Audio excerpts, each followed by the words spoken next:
First walkout when I was 16 years old, did a walkout. First kickboxing fight, dropped the world, Eminem, Lil Wayne. Random, decide I'm gonna beat Rob.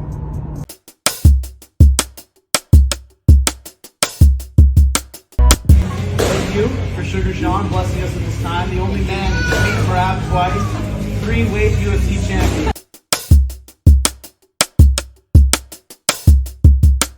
I fought him when he tested positive for a performance enhancer. My frustration is, why did it happen every time? At UFC 182 when we fought, everybody talk about the drugs, right? The that he was doing. But also his levels were super low, which are very suspicious. Why? Then when we were supposed to fight at UFC 200, he tests positive, they pull him out of the fight. Why? Then we fight at UFC 214, he tests positive after the fight. Why? That's where my frustration comes. Because you know that I'm gonna work my ass off. If you aren't confident you can work at that level, you seek out help. And this is not just him, but all those guys that do coke and do drugs. If you do drugs that can ultimately hurt your career, you're gonna do things that are going to help your career, meaning steroids. And it's not happening against the other guys. It's happening when we fight every time. And that sucks.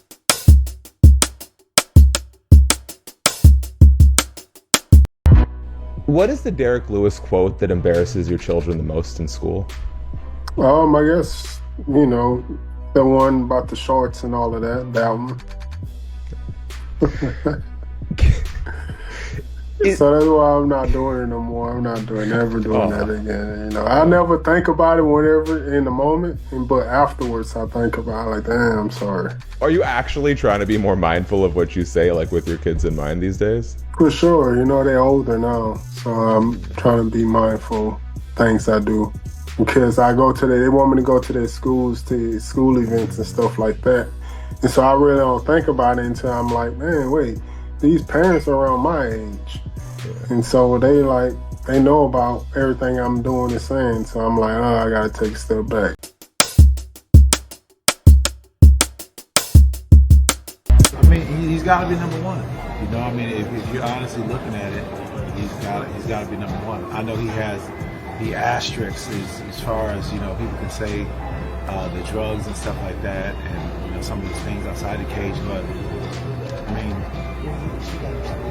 I don't really slight him for that. You know, I know it's how hard it is to compete. I know how hard it is to compete with having life on the outside, you know, being a distraction, and he never allowed that to become the main thing. He's always went in there focused and was one hell of a competitor. I see John Jones differently, you know what I'm saying? Like, I don't see him as, oh, it's John Jones. I respect John Jones. I respect, you know, what he's done for the fight game. But, you know, in my mind, you know, he's still a little bro, you know what I'm saying? But I'm happy for him, and I'm happy he did his thing. Who's his next opponent? The champ. Pantoja. Yeah. How's your wrestling and grappling? Man, I feel very confident in my takedown defense. I feel like this fight, I can make it like stay standing fight, you know what I mean? So that's my thing. And then I know for a fact he's gonna try and take me down. So it's just gonna be a battle between strikers and wrestlers. But how's your jiu-jitsu defense though, in case he does get you down? You would definitely get submitted if you take me down. I don't really like hugging people, you know, when I fight. So I don't really show out like that. And nobody ever like try my jiu-jitsu either. So, you know what I mean? It'd be a great time for me to showcase mine.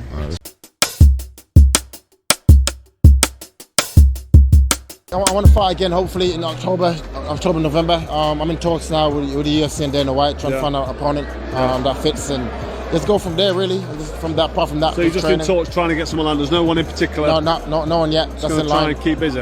Your last fight was March, right? March, exactly. So I'd like a lot going on, so I'm trying to sort my training camp out and everything else. But like I said, I want to get back in, hopefully October, November.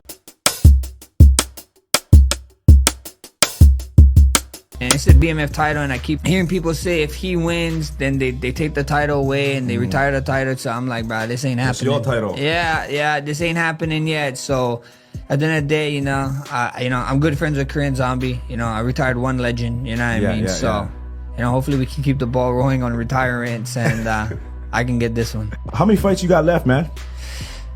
How many fights? I mean, it's up to her. I mean, I would like to fight. I'm like, as long as, to me, my fighting career is gonna go as long as I can still compete with the top echelon. You know, when I get to the point where, you know, that I'm not competing with the top guys, and it kind of just looks like I'm barely hanging in there with guys who's not top and like mid guys, then it's like, bro, you need to go. So it could be from anywhere, you know, as long as I can keep my body healthy. I mean, ideally, maybe if I could tell you right now, I think I'd have like 2 more years, so maybe like four fights.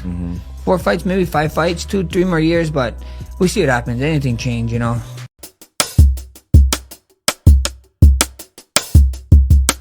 What's up, guys? Have not given you an update in a while. Figured you deserve one. Whenever this is all the way over, I actually just read through my wife's journal because I don't remember anything from May 28th to July 2. No recollection. Zero idea. No idea what happened. We'll kind of go through it all, and it's I just read through my wife's journal. It's like a movie. It's ridiculous. So I only died 4 times, right? Where the ticker stopped for about 20 seconds. That's not ideal. I don't know if you guys know that. But I got the double lung transplant. I made it out to the other side of it, gaining quite a bit of strength. We're going to use everything again. I was actually on a scale yesterday, 147 pounds. I've been on 47 pounds since 15 years old. So I was like 50 pounds